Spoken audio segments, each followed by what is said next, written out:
I get asked quite often if a Dremel is a good tool for polishing a rock. So today I'm going to polish a rock with a Dremel, and we'll find out. I'll keep track of how long it takes, and we'll look at the costs involved, and then hopefully you can make a more informed decision if you want to go that way or do something like buy a rock tumbler.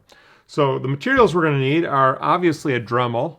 This is the 100 model. I think this is the cheapest one they make. I'll be trying that as well as this one. This is the 4000. I think that's one of the more expensive models they make.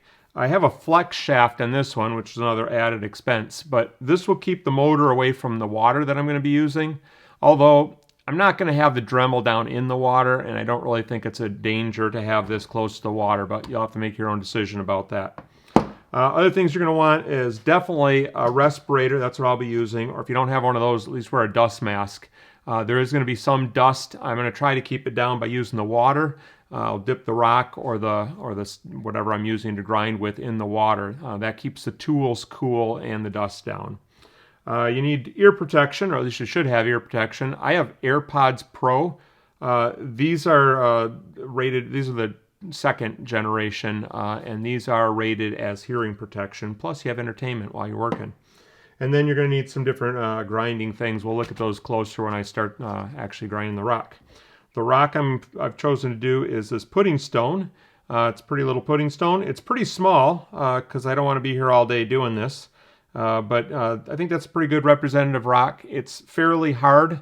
It's not as hard as an agate. I don't know exactly what it is in the Mohs scale, but I would guess somewhere between 6 and 7.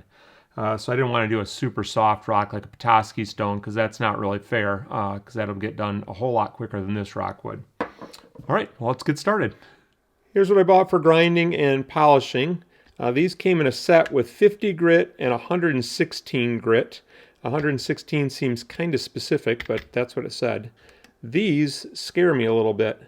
Most diamond tools, you don't have to worry about cutting your fingers on them. On my cabbing machine, I can touch any of those wheels while they're running and it doesn't hurt my fingers at all. Even my trim saw, I can put my finger on it while it's cutting a rock, and even though it's cutting a rock, it won't cut my finger.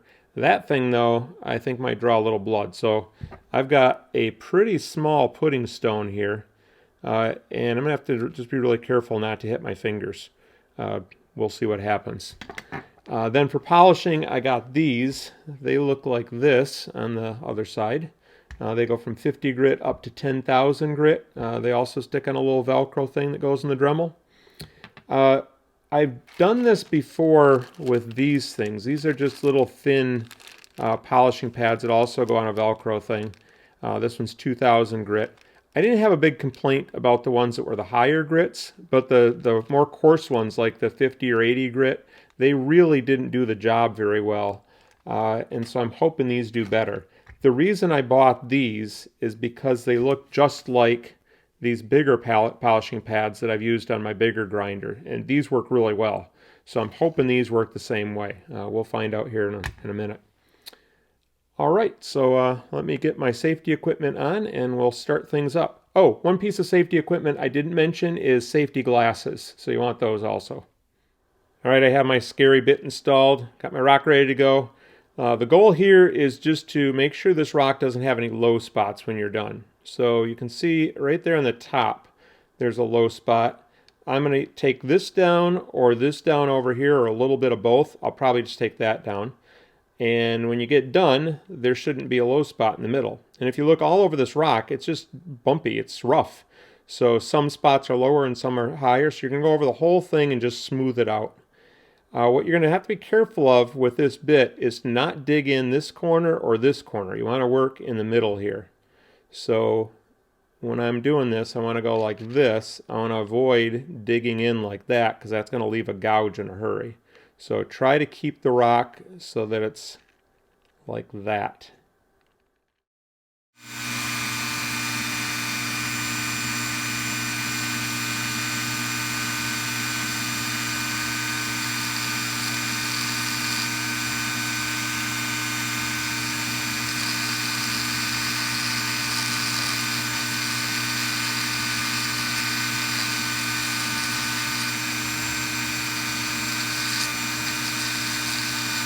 After about 6 minutes of grinding, this is what it looks like. I did notice it was starting to chip in a couple places, the jasper especially. and so I think it's time to go to a finer grit. I'm running my Dremel at 15,000 RPMs, which is on the slow side. It goes up to 35,000. So I'm just doing that based on, that's what I picked. There's no documentation that came with these bits at all telling you how fast to run them. So it's on to the next grit. This is 116 grit.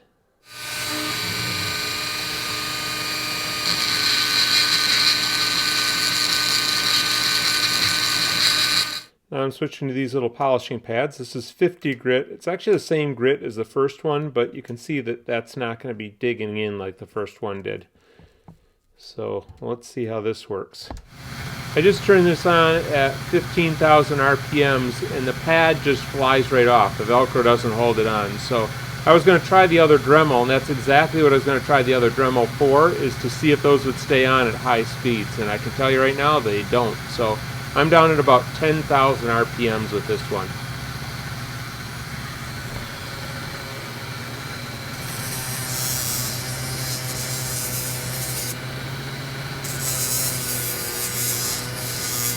I didn't go over the entire surface of the rock with that one since it was more coarse than the second one I used.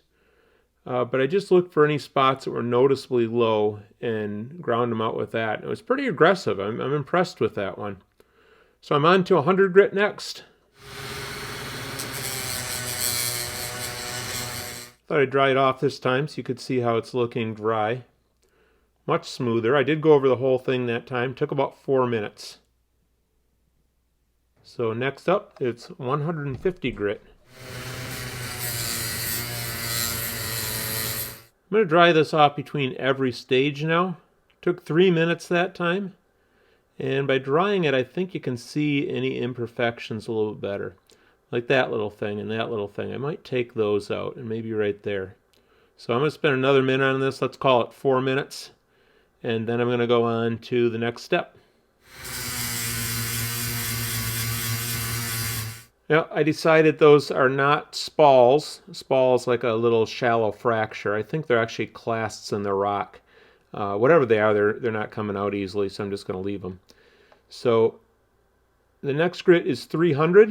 And another little tip I have for you is line up all your grits in order and take a picture of them, because each color is a different grit. And eventually these, at least on my bigger pads, as you use the Velcro and you tear it on and off, these numbers get harder and harder to read. And if you can't read them, they're kind of useless because you got to do them in the right order. So just take a picture and then you'll know. Or either that or jot down all the colors and the grits if you want to do that. But a picture's really easy. Not looking a whole lot different between stages. But the next one here is 500. Still not seeing a whole lot of change. I think it's getting a little smoother. Here's 800 next. Next up is 1000. That last little polishing pad was kind of a milestone. It was the halfway point of the pads like this, not including the first two. So I've got 7 more of these to go. This one is, what is this one? 1500. Next one is 2000. Starting to look a little shiny. 3000 next. And 5000. 6000. 2 more to go. 8000's up next. 1 more to go. Finally made it to 10,000. Well, it's done. And I think that looks pretty good. I could get this a little bit shinier in a rock tumbler, I think, but this is pretty close. So I'm happy with the shine. Also happy that I'm not bleeding, so that's good. I think these are a little more dangerous than I originally thought, though. I was thinking about the diamonds in them. This machine here has diamond wheels on it, too. And I can touch any of these wheels when it's running, and it's no problem. Doesn't hurt at all. These, it's not the diamonds that are going to get you, it's these little bumps when they're spinning at 10,000 RPMs. They do hurt when they hit your fingers, because I hit my fingers a few times and I didn't like it too much. So they're a little bit dangerous, but probably not that bad. So let's talk about how long it takes to do this. I didn't time all of them because it was turning out to be about 3 minutes a piece. So I added up the ones I did time and then just counted 3 minutes for the rest of them, and it came out to be 54 minutes. So that's just the time that you're grinding. That doesn't include changing from this bit to this bit to this thing and Velcroing the different ones on and drying the rock off in between. You're going to be at least an hour if you count all that stuff in. So figure around an hour for a little tiny rock like this. You know, if you make the rock bigger, it's going to take longer than that. In a rock tumbler, you can fit, I don't know, rocks this size, maybe 30 or 40 of them in a little barrel. And if you got a big barrel, you can fit a lot more in there. And it might take weeks. It's going to take weeks, and it could easily take months to do that barrel of rocks. But the rock tumbler is doing all the work. You're going to look at them once a week. You're going to go through the barrel and clean it out. For a little barrel, it's going to take you, I don't know, 10 or 15 minutes. And if you divide all that time over all those rocks, it's not really that bad. It doesn't take very much time per rock because you're going to get a lot of rocks out instead of just one. So if you want something done that same day, this is the way to do it with the Dremel. If you don't mind waiting and you don't want to do all the work yourself, I'd suggest going with the rock tumbler. And then there's the costs. So I was going to try this Dremel, but I know from the past using these little sandpaper discs, these fly right off the Velcro when this is going full speed, and this only has one speed. These things flew off at just 15,000 RPMs on this. I had to dial it down to 10,000 RPMs. So you're going to need a variable speed Dremel like this one. Oh, by the way, you don't need this. This is a drill press. I'm just using this because it has this little hanger to hang this on here while you're using the flex shaft. But this is the 4,000. The cheapest one I could find was the 3100 that has variable speed on it, and that costs about $50. So got $50 for that. If you want the flex shaft, that's another $35. You don't need the flex shaft. I think you could use this. You're not dipping it into the water or anything. You're dipping the rock in the water once in a while. I don't think there's a lot of danger there, but you'd have to make that decision on your own. So anyhow, if you need to buy these, 50 plus 35 is 85. But I'm going to assume that most people that are asking about whether they can use a Dremel or not probably already have the Dremel. That's why they're asking the question. So I would not go out and buy a Dremel just for this purpose. I definitely wouldn't do that. Even if you have the Dremel, you need to buy this stuff. These bits were $17 for the whole set of them. And I think this is going to be a more effective bit than this little tiny one. That's going to wear out quicker. I think it might be a little bit harder to use. It's going to probably dig in a little bit more. So I think you want the bigger discs, or drums, whatever you call them, cylinders. I was looking at the wear on these because I was worried that these were going to wear out really quickly, because some of them do. And I think I can see a little bit of a dip in the middle, so I think I can see a little bit of wear on that. But there's quite a few of them in here. It'd be better if you could get a whole set with just this size, and maybe you can, but this is what I was able to find. This one, I don't see any wear at all on it. It did wear, obviously, but I can't see it. It's not noticeable. So I think these are going to hold up pretty well. I was pretty happy with those. And then there's these little guys. These worked so much better than these did. These things wore out pretty quickly, and they just weren't very effective. They were good at polishing, but they weren't like the 50 grit one or the 80 grit one of the earlier ones. I forget what the lowest grit is. Wasn't taking the scratches out like I wanted it to. So I just wasn't happy with those at all. These are pretty good. $18 for the set of them. And I don't see any wear at all on them. Once again, I know they did wear, and they're going to wear out eventually, but they seem to hold up really well, and they worked really well. So these were a good purchase, I think.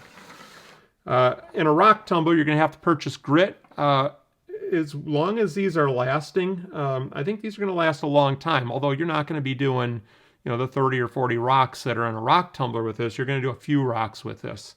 But it'll go through quite a few rocks.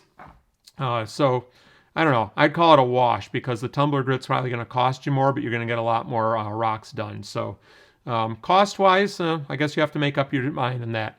You can buy a rock tumbler, a good quality rock tumbler, for just over $100 for like a single barrel one. And then, of course, there's Harbor Freight or cheaper things like that. You can get off-brand rotary tools. You can get lower quality rock tumblers. So if you want to go cheaper on any of this stuff, you could. So I'm trying to compare higher quality stuff to each other. So I guess overall, I would go with the rock tumbler. I mean, there's no doubt about it. But if you just want to do a couple of rocks and you're not into this to do this as a hobby full time, and you got a Dremel, this isn't a bad way to go.